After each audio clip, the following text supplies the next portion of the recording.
So someone was asking where I was. So right now I'm in my art studio. So I have a table. This is where I do my teaching at this desk. And I have different screens, but then I have a table that it has a window in front of it so I can see the mountains.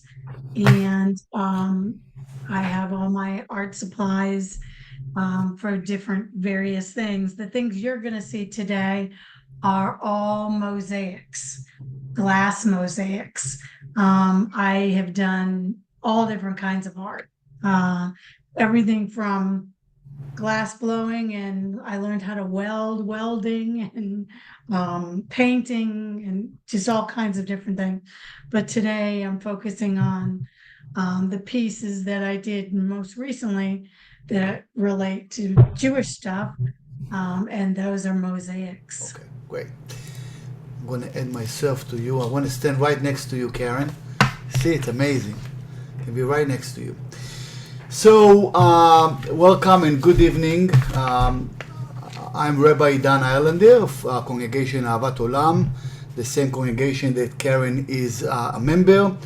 And I have the honor of making an introduction to Dr. Karen Fine. So, Dr. Karen Fine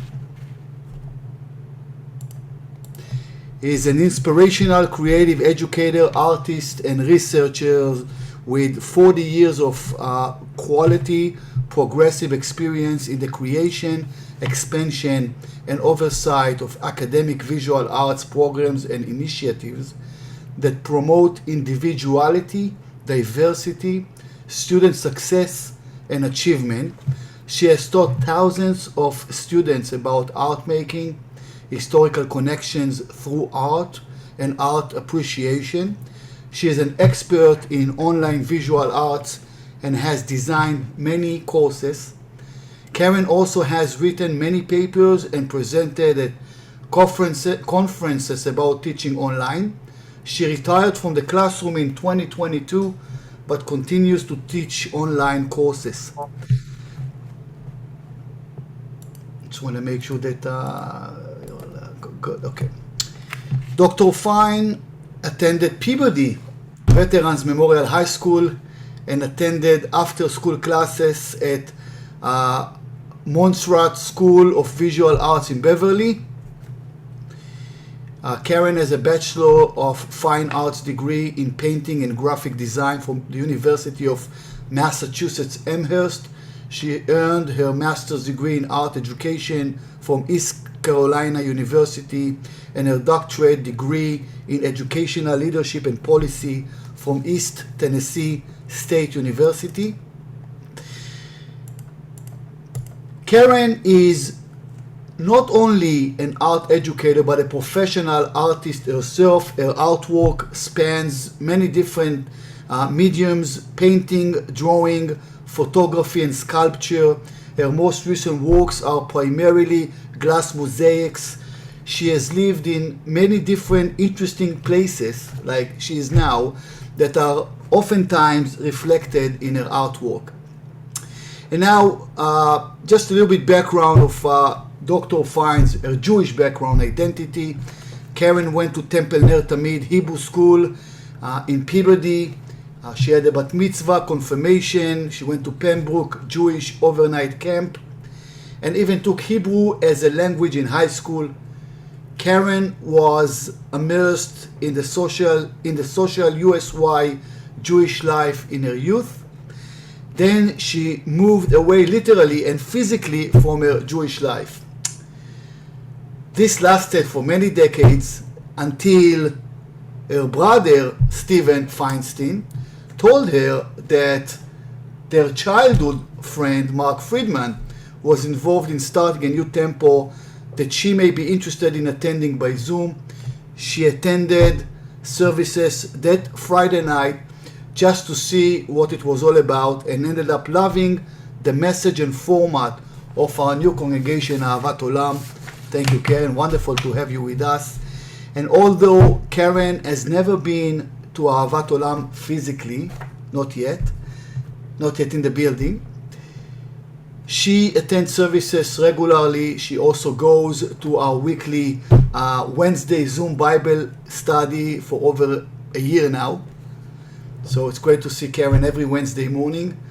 Dr. Fine currently lives with her life partner Larry and their dogs on 5 acres in East Tennessee with a view of the Appalachian Mountains out her art studio window. Pretty cool. And I have to say, Karen, watching your art every Wednesday behind you on the side, it really brings us into the atmosphere. Today, Karen is going to talk about the process of her artwork and its connection to her Jewishness. She is going to share some of her mosaics with us this evening and will accept questions at the end of her presentation. I'm just going to introduce the title of the first mosaic work that Karen will share with us, Saw Us Together Again. And this piece was inspired by her connection, I should say her new connection to Judaism and Congregation Ahavat Olam, as well as the vicious attack by Hamas on October 7th and our interconnectedness and resilience as individuals through community. I do have a few questions to lead you on, but I'm going to leave it to you, Karen. So without further ado, here is Karen, Dr. Karen Fine. And I'm going to leave. All right. Well, don't go too far. So I'm going to just read a little paragraph that tells a little bit about what started all this. The emotional impact of the events of October 7th, 2023 in Israel had a profound effect on me as a not especially religious Jewish woman in America. Many times artists turn to their craft to process difficult subjects and experiences that are close to their hearts, which is what I tend to do when faced with things that arise in my world. So I have artworks from different genres, different things. And one of the things, for example, during COVID time, I did a huge mosaic that was about isolation and dealing with that. And that's what I worked on during that time. So as an artist, and many artists do this, we tend to do something artistic that has to do with what the events are that are going on. So you're going to see tonight 4 different artworks. The first one I've broken down into how I did it, and I have some photos and things. And then the other ones, you'll be able to see the connections. And all 4 have a religious connection, which is something that's fairly, I guess, new in my work. As you heard, I grew up going to temple, being bat mitzvahed, and all the stuff. And then when I moved away religiously as well, but always knew and sort of felt, okay, I am Jewish. I was born Jewish. Both my parents are Jewish. And if you know Peabody, there's lots of Jewish people there that we had off. The Jewish holidays we had off from school and all those things. So over the years, I actually have been in most of the places I've been one of the only Jewish people there. And I've actually had to order candles for Hanukkah through my mom sometimes, or I'll say what holidays are coming up, or I remember she used to send me a box of Hamantaschen each year, and just those kinds of things. And the only time I would experience my connection to my roots or Jewishness was when I would come home for an event or for like Passover. I used to come home a lot. And then I would get into it and I would sing the songs and I would know everything. And then I would get back on the plane and go to where I lived and I would have no connection to it. Well, I met someone years ago now, my friend Mary, who's on here in East Tennessee here, and she's Jewish, and we would talk to each other about Jewish stuff, and that would be about it. We would that was as far as it went. Now, here where I live, um, there's no reminders of Jewishness. During Jewish holidays, there's nothing that I can think of anywhere. I have to seek that out. So once I started going to temple about a year ago, I, it is interesting because then I was noticing that there's nothing here about that. So I decided to go to the Wednesday morning classes. So I started going to the classes and realized how little I knew. And really, even growing up Jewish and going to all the stuff that we went to and going to Hebrew school, I didn't know all about the Old Testament stuff. I didn't remember it or I didn't know about it. I knew how to do an Israeli dance. I knew how to sing some songs. I knew how to light the candles from this way to that way, and all of that. But I didn't know all the little details. And I've had now a year of that, and it's been very interesting. I have a little book that I write interesting things down, and some of the pieces of artwork have pieces of them that are based on some of the things that we studied in these classes. And you'll see what I mean when I show you. So it's kind of interesting. I always thought that the Bible or the stories or all of it was a little too violent and a little bit too weird and all of those things. And I kind of shied away from it. And then when I learned some of the details and the backstory, it became more interesting to me. Now, one of the things that has been very good for me is being Jewish is a very personal thing. I don't tell people that I am. Around here. You would never like put things out in your yard. It's just not, it's never been really safe or something I would do anyway. So it's always been personal. So I've always been supported in whatever I decide to do.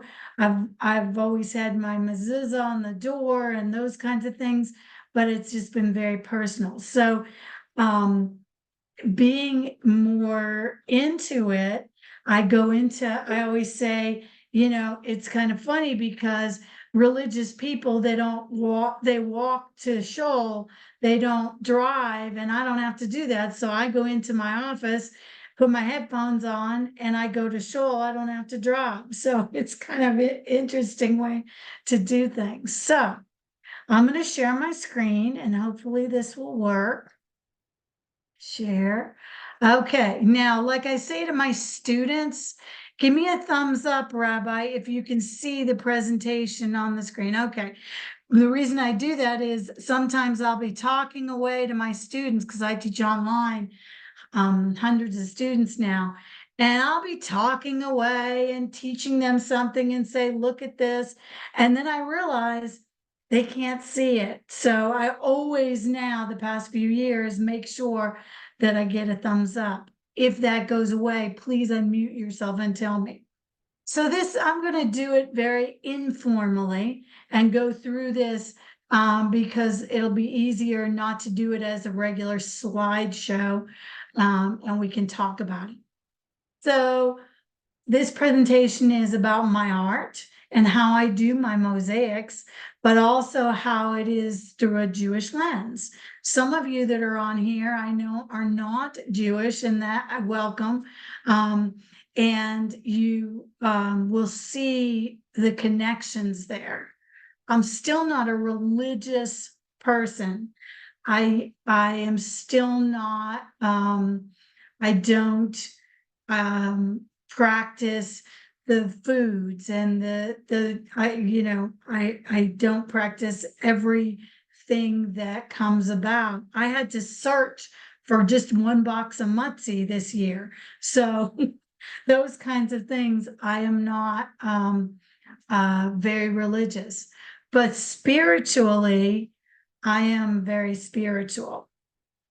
Okay, so I would like, being a teacher, this is just me. I'm going to ask you some questions to ponder as I go through. Things that I know to be true no matter what, which have guided my life path.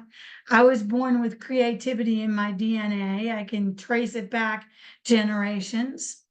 I love learning and teaching everything I know. I was born Jewish. I'm an American, and I believe in the ripple effects of good and bad choices that we all make in our life. So my question to you at the start of this is, what is true for your own life path? What are your things? What are your descriptors? This is the first work that I'm going to talk about, and the name of the work is called Sew Us Together Again. I'm looking at it right now. It's in my art studio over there, and I'm going to show you the process of how I go through it and the connections that it is to my spirituality. So, anytime I'm doing an art piece of artwork, it all starts with a thought. And because I've been going to that Bible study and October 7th happened, I didn't know how to process it. So for me as an artist, the way I process is I'll do sketches or I'll do an artwork or I may just leave it at that. This piece came from that. So I took a snapshot of the sketch. That's the beginning. That's a sketch of before I started. Sometimes I meditate every day. And sometimes when I'm in the middle of meditating, something will come to me, or it'll come to me in the middle of the night and I'll get up and write it down. Or it's usually in a time when I'm being very introspective and relaxed. And then something comes up and I just see it in my mind. As an artist, I can almost see what it's supposed to be. Not exactly, but I see the finished piece. And that's what's interesting. A lot of people that I've taught feel that way. A lot of artists feel that way. And some people have no idea when they start. But for me, with these works, I had an idea and I could almost see it. Then I do sketches and I always write notes. Sometimes I'll say what I want to use, what would be the best medium, what materials and all of that. And then for me, because I love research, I use both parts of my brain with my artwork. And so I do research. So if I'm doing a star, I wanted what does the star really look like? And I wanted to know what the background was on October 7th. And I wanted to know some of the other things from the Bible study that we were doing. So I went through my books and did some research. So at first, when October 7th happened, I was numb, like most people, Jewish and non-Jewish. And then I got very sad. And then I got very angry. And once I was done processing a little bit with that, then this piece came out. The next thing I did was I got my materials together. I have to figure out what I'm going to need. And sometimes I have to go to Lowe's and have them cut a piece of wood or do something. Sometimes I have to order things online, like tiles or different things. And that's where it begins. So I got my materials. And in this particular piece, I had a huge wooden board, square, glass sheets. I prefer to use sheets of glass that are different colors, and then I break them down. In this case, I also wanted tiles that were black and white that were the same size. So I ordered those exactly the same size. I get my grout from Lowe's, and I got wire and beads and things like that. So I start out with a sketch and pencil that sometimes evolves and changes, just like with music, it evolves and changes. And so you can see in these my under sketch in this. And then in this one, it's almost like a lot of times when I'm doing my artwork, I was telling the rabbi this yesterday, and I don't tell a lot of people this, although I embrace being weird and I'm okay with that. I've been like that in my whole life. You can ask my mother and sister, and even Amy. So it's like God comes through me or something comes through me when I'm doing my artwork. And it's almost like it's like a prayer or a Zen thing. And it just happens and kind of comes out. And sometimes I'll take a step back after I'm done and I'll be like, did I just do that? How did I do that? I don't know. And it's a very interesting thing. When I'm in, they call it the flow. When I first start a piece, I'm not in the flow yet. I'm in my head about all the things I have to do and how I have to specifically arrange it and what I want to do. And then it flows through my head. Well, this piece, I knew I wanted 1,200 tiles, white and black tiles. I wanted it to flow, and I wanted one for each person that had died. So each one of these tiles represents a grave, and you'll be able to see it when it's done. And so now you understand why there's that certain amount. Placing the black and white tiles took a lot of days because I took each tile. It was literally like a prayer. And I put the glue on it, I placed it on, and then I went on to the next one. So every single tile was placed. And then, and you can see those, the beginning. And then the next one is where you can see how it's starting to evolve. Once the black and white grave markers were done, all that was left was the negative space. The negative space was the star. So you can see how that was. And the star for me represents Jewish people that are alive. And no matter what happens, how people regroup and come together stronger than before. So that's the centerpiece of this piece. It's a very simple piece, yet it's very detailed. The next one was the color blue. I had a bunch of different blues and I wanted to figure that out. And so I cut those tiles. You can see those are not all uniform. I got away from that because not all Jewish people, not all people are uniform. We're all very different. So that was done specifically. And I left cracks. The cracks and the fracturing, the tear, so to speak, is a fracturing of the Jewish community and the customary tearing of the clothing that we experience. The beads that I placed, piece by piece, bead by bead, represent the hidden beauty that emerges from the individuals. So everything was done very specifically in this piece. In this piece, again, it was like I was in kind of the flow and like a prayer as I was going piece by piece. And it took many, many days doing this. Then once it was all done, then the scariest part for me in any one of my pieces is I have to grout it.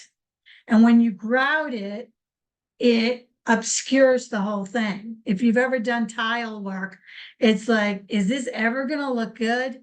And so I grouted it. And with this piece, I grouted it in 3 different colors, which is very difficult and unusual because usually you can grout something all the same color and it it is a bit forgiving. And this one, I didn't want it to be forgiving. I wanted it to be the black had white grout, the white had black grout, and then there was gold in the blue.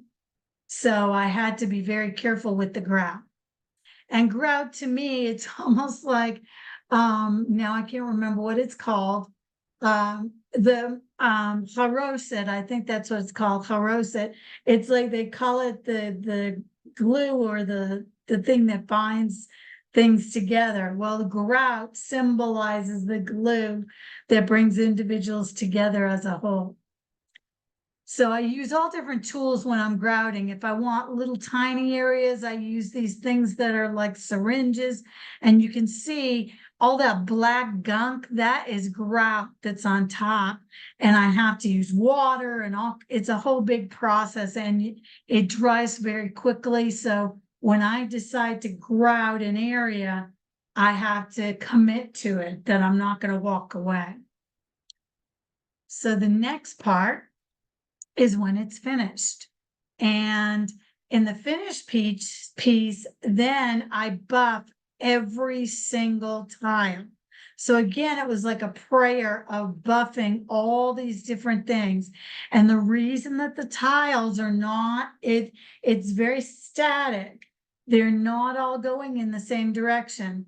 They're not all lined up specifically. I did that on purpose because of the chaos of October 7th with the people that inevitably, a lot of them ended up dying. So that's why you see a lot of chaos in the simplicity of this piece. So I took a bunch of different pieces, a bunch of different photos for this piece.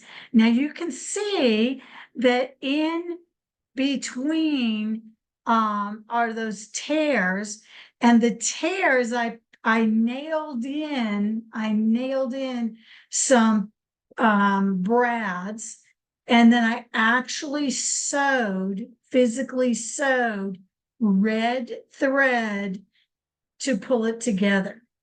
So I had to figure out, how am I going to sew this? How am I going to do this without it breaking? And so it was a whole process in spirituality, in all of the things that we do, in community.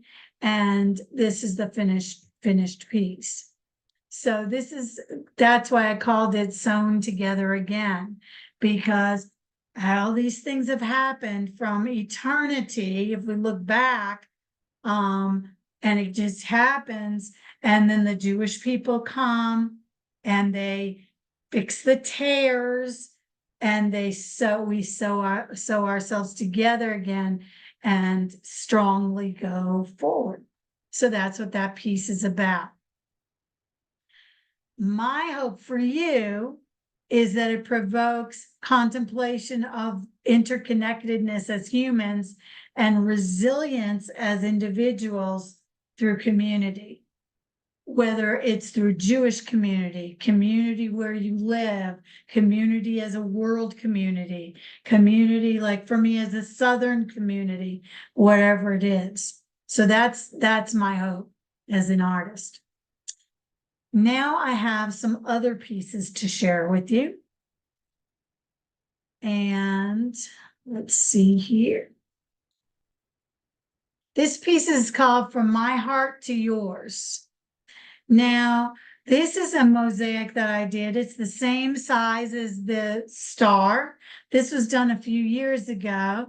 I see my mother smiling because my mother, most of you that know her know that when she wants something done, she will prod to get it done. So she mentioned to me that there was a Jewish calendar, and I honestly can't remember what the calendar was, but it was a Jewish calendar, and that I should put one of my pieces into it. So I didn't, and finally she said, "Have you done that, Karen?" And so finally I just sent it off, and a photograph of it, and it got chosen as one of the 12 months in this calendar. And so it was featured in this calendar.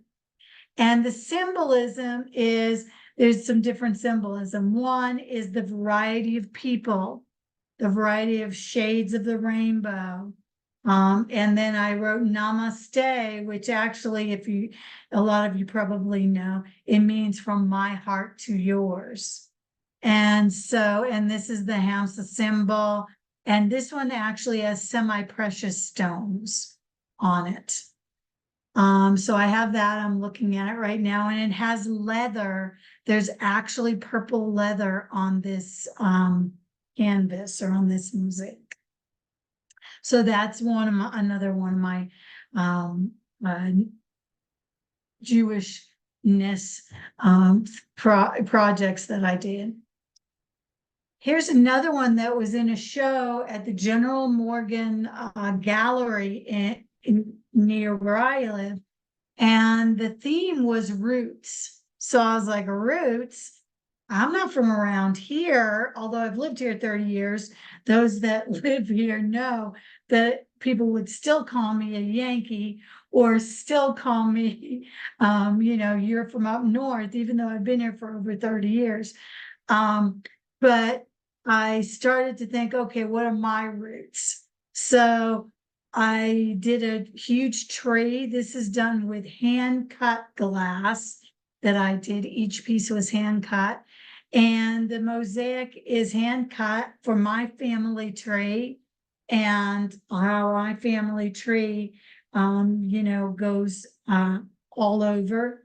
And the background is the tree of other people in my family from the old country.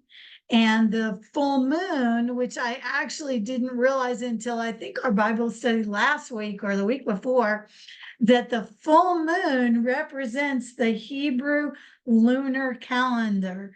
I had no idea about the calendar. I just knew that it was like 57 something, whatever, and then we actually talked about the calendar, and I realized that there was a symbolism in this piece that I didn't even realize of the moon, and that the calendar goes not by the Gregorian calendar, but the calendar goes by the lunar calendar. So that's another level. And on the bottom of this has copper wire coming down. So when it's hanging up, the wire or the roots of the family come down below the actual piece. And then there's the last one I want to share with you.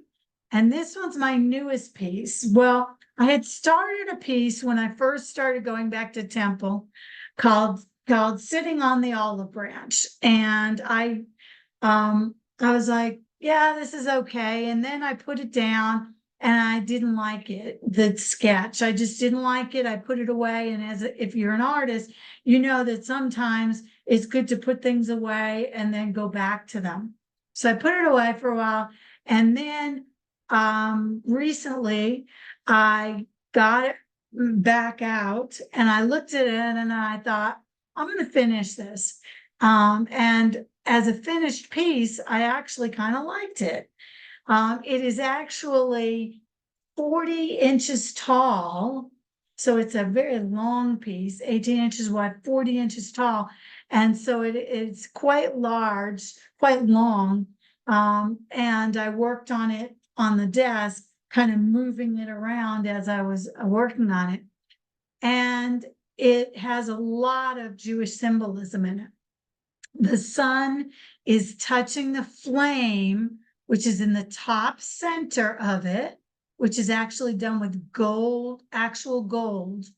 And I grew up going to Ner Tamid, the temple Ner Tamid, which was the flame, the Ner Tamid. So that represents the sun touching the top, the eternal flame.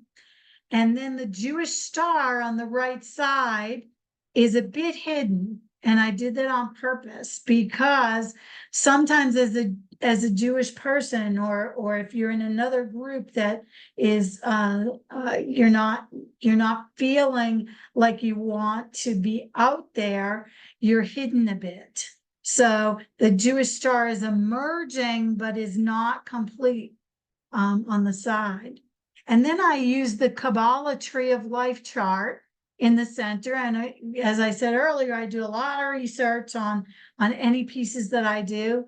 And so I downloaded all the colors, and the colors have meanings, and there's different Hebrew words that go with each section. And I'm very involved and interested in mysticism when it comes into Judaism. When my dad was alive, we used to actually have discussions about mysticism in Judaism, and how that worked. And I never knew that there was a whole kind of section about Judaism where mystical, spiritual things occurred. So the different things that are written here, the crown on the top, the understanding is black, the wisdom is gray, the judgment is red. They also have Jewish words that go, Hebrew words that go with them, and deeper meanings. So that's kind of interesting to me. So, and on the bottom is the kingdom of earth, and it's a mixture of all the colors. And these colors were from sheets of glass that I started out with and broke those down in the way that I break them down with a hammer and with different tools that I use. So on the bottom of it is a peace dove, and I put a close up of the peace dove, and it is actually gold. I hand painted gold around it, and there's actually gold tiles that are actual gold for the branch. So this made me start thinking about, and I ask you, what is peace for you? And what part of the mystical in Judaism or in your life do you resonate with? So that is something that I have just completed this past week, that I am excited about. And I don't know if you want to mention this, Rabbi, or if you want me to mention what we talked about. You can tell me. I'll let you be the one to talk about it. No, But go ahead, Karen. Yeah. okay, I had a long talk with the rabbi, I don't know, yesterday, and this piece is going to find its home in my new temple. I am donating it to Ahavat Olam. So that is where this piece is going, and they can do whatever they want with it. It can be anywhere, do anything, but from the time I was telling him, from the time that I started doing it, it just never felt like it was something that I was going to show in an art show, or I don't know, or sell. I just didn't feel that at all. And so that's where it's going. And it will get there either this summer when I come up to visit, or I will send it through carrier pigeon at some point, or maybe Harriet can fly down and get it, or Amy or somebody, and bring it back. So that is my presentation about how things evolved, and how I'm old, or older. You're as young as you feel. I feel like I'm still in my 20s sometimes. But I feel like I've kind of come back into more Jewish stuff. I go to temple almost every Friday night. I know all the songs. And it's been very wonderful. I love this temple, Ahavat Olam. I don't know if I would go there if the nearest temple to us is about an hour and a half away. And I just have no desire to do that. So I love being able to come here, sing in my room and participate. So that is my talk on me, and I'm ready for some easy questions. I'm going to stop sharing right now so y'all can see me. And like I said, these are my mosaics. Behind me is an old painting that I have, and I have other paintings all over our house, and other types of artwork. So, Karen, I just want to say, first of all, wow, wow. I just thank you for allowing us to get into your mind, into your brain, and to share with us your it's very impressive, very creative mind. We are meeting every Wednesday, and we get to listen to you sharing with us your ideas. But today, you gave us a whole sermon here about your work, and it was really impressive and beautiful. You're so creative. You're so talented, thank you so much for your generosity of giving us the Sfirot, the Jewish mysticism tree of life that represent the 10 different personalities of God, and this is how you will forever physically be in our temple. So interesting. I wanted to thank you for that. And you mentioned you love so much the congregation. I guess there's a reason why we are called Ahavat Olam, an everlasting love. So we are so fortunate to have you. Thank you so much. I have questions, but I want Ada to chime in.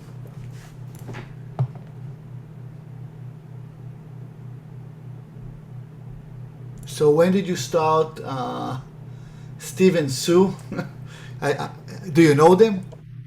No, just kidding. Stephen Just kidding. Sue, Just kidding. it's possible. So when did you first start doing Jewish art? Um, well, it's funny because I started thinking about when did I do Jewish art?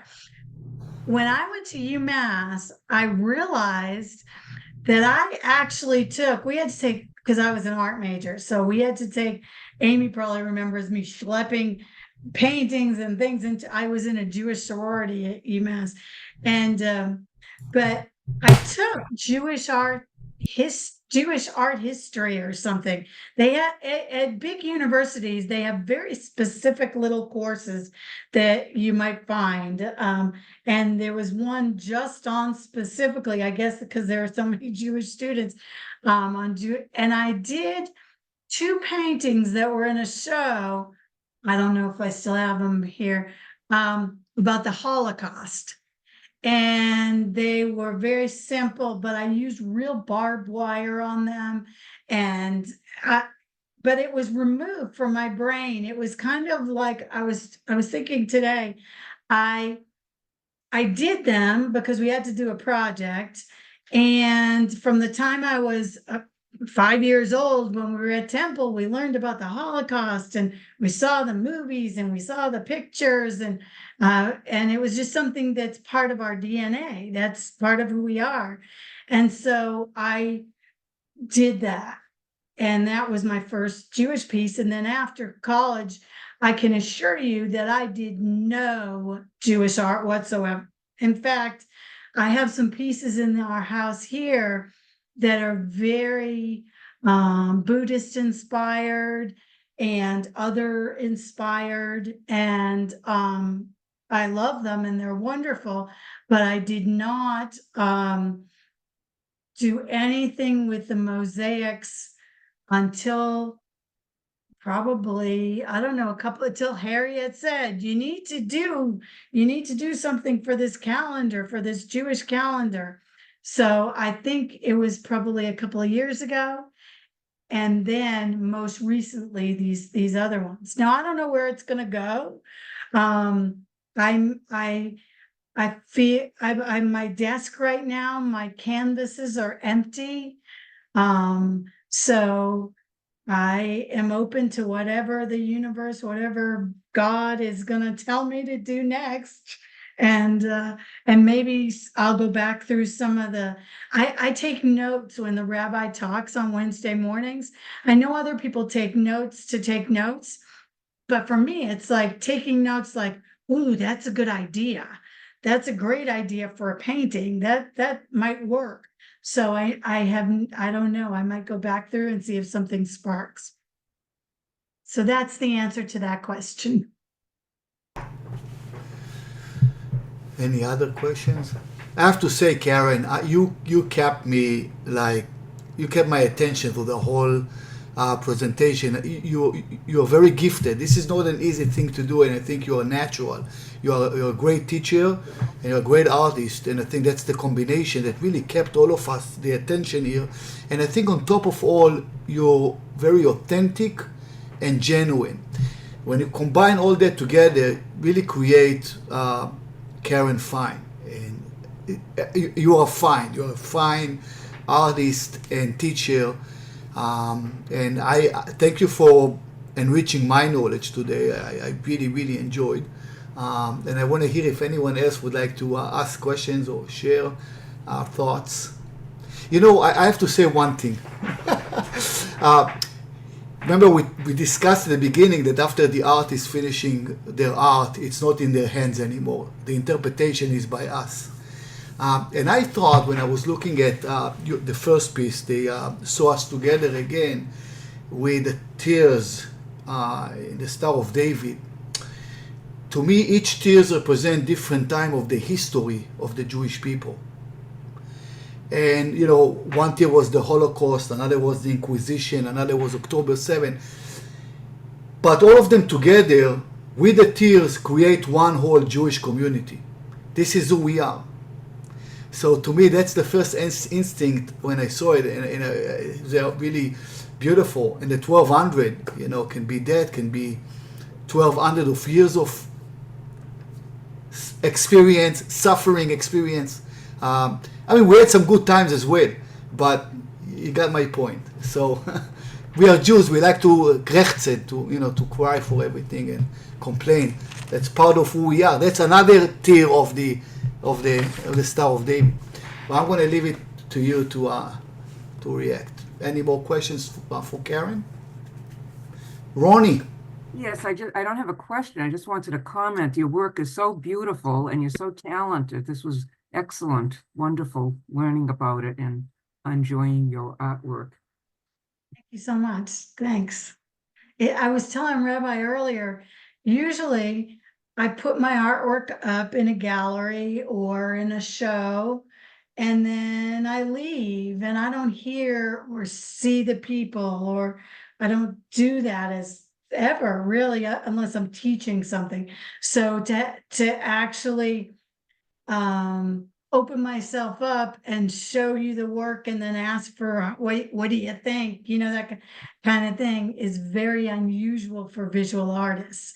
And I was saying musicians, to me, and a lot of my friends that are musicians, it's very different. They go out there, they see the people come up to them right away, and it is different. So thank you very much. Thank you. Karen, I have a question. Sure. So we share with you what we felt. What was your, what did you want to convey to us?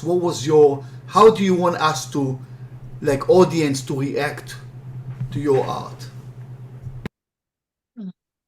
I would like you to react as how you feel about it. Like when I don't, that's why it's hard to tell people, well, this is the symbolism of this and this is of that, because sometimes I'd rather that you came up with your own interpretation, but I wanted to tell you so now you can take that with you and you can go further and say, like you said, like to me, the tears look like the history of the Jewishness. To somebody else, they might think that the, Hamsa symbol represents something else to them, or other things. So I love symbolism. I have my doctorate. I love research, which a lot of my art friends, they are way over here. I kind of am both. I go back and forth. I think that's part of my lineage. I go back and forth. So I like when people can make their own conclusions. So I see my sister going, yeah, Thank you. that's good. Thank May I you. have a comment? Sure. I would like to share when Karen was growing up doing her artwork when she lived at home. I could always tell the mood she was in by the piece she was working on. And I found that very interesting. But I did want to share that. And also the Holocaust piece that she shared when she was at UMass Amherst, that was then put in the City Hall in Boston, I believe. Yeah. They showed her actual presentation, and you saw the barbed wire and everything she put into the painting. So that was shared throughout Boston. Yeah. Yeah. And then like I said, I was done. And then until maybe a year, 2 years, I would, like I said, I would light the candles on Hanukkah. Of course, you get presents. But other than that, that was about it. Not, please. Get We are saving a screen. Hi, Karen. First, thank you so much for sharing. And the question that I had that popped into my mind the moment that you started talking was about the process of parting from your creation. Is it joy? Is it grief? How do you manage to create something and then part from it? You mean give it, like sell it or give it away or that kind of thing? It's something from your soul, and Yeah. it's definitely it's an evident after listening to you. So it's Yeah, interesting. that's a really good point, because for example, if you're a musician, you can revisit that song over and over again. But for me, when I like this piece, like I don't know, I was telling the rabbi this, it never felt like it was mine to keep at all. It always felt like God or whatever was said, this is something that you're going to do. This is your calling, or this is what you're going to do. So when I do a piece, usually by the time I'm done with it, they're almost like, they're parts of me that then can go out in the world. So but I do tell my students, because there's so much social media and because we have digital cameras right here in our pocket, that they must take photos of everything they do so that they can revisit it if they want to. When I was growing up, we didn't do that. So a lot of my pieces I have no idea where they are. And the ones that I love the most that are like, I don't know, like that are in my heart, I've kept. I have a few of them in my house. But a lot of them I have, I've given away, I've sold. I was in galleries and did that. So, but the young generation, if they're creating art, I always tell them save it, because who knows? Like I wish that I still had photos of those works of that Holocaust piece. Because I have I certainly don't have it, because with the barbed wire on it, I've moved so much, there's no way I would still have a big piece of barbed wire on it. So yeah, that's a good question. Sometimes it's hard to part with it. If somebody buys it, it's almost like I have to make sure they're going to give it a good home. So it's interesting. The, when you love someone, set it free. Yeah, yeah, I also think as an artist, I would assume, Karen, like in music, when you write a piece of music, you want to share it with the world. You want people to. I think that's part of what artists do, and in many ways, you leave a remark in the world. You leave, right. So, and I think yes. that's Yeah, it's wonderful. My father was an artist in his spare time and did amazing watercolor paintings. And I have two of them in my house that I see, and he's no longer on, here.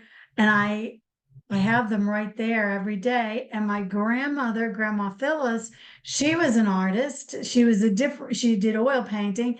And in my studio, I'm looking right now at one of her paintings of a ballerina. So I see that.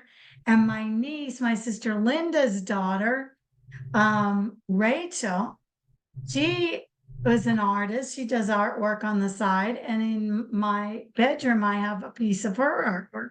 So it's when I say it's a generational thing, I'm sure further back to the Bubbies and Bubbies going back and back further, there's a lot of artists in my lineage and my DNA. So you're exactly right. It's such a beautiful thing for me to walk into the other room and see a painting done with my father's hand or a painting done with my grandmother's hand. And I love it. I love that. And so hopefully someday in 200 years when I'm not around, because, Rabbi taught us in biblical times, people live to be like 900 years old or whatever. And so you never know. But then people will see my artwork and I'll live on in that. great point, Karen. So now we don't live for 900 years, but our art will. Yes, exactly. Exactly. Like my art is actually going to be in the temple that I have never been in that I belong to. So it is an interesting thing.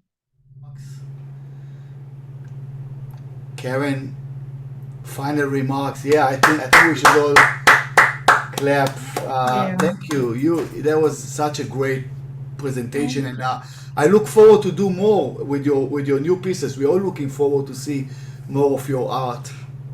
Thank you. I'm looking forward to see what's gonna happen next. Great. Well, thank you so much, everyone, for coming. We recorded this so that we would have that for other viewings. And I really appreciate you taking the time to listen to this old artist talk about what she does in the middle of the mountains. Thank you. It was really, really good. Very interesting and very beautiful.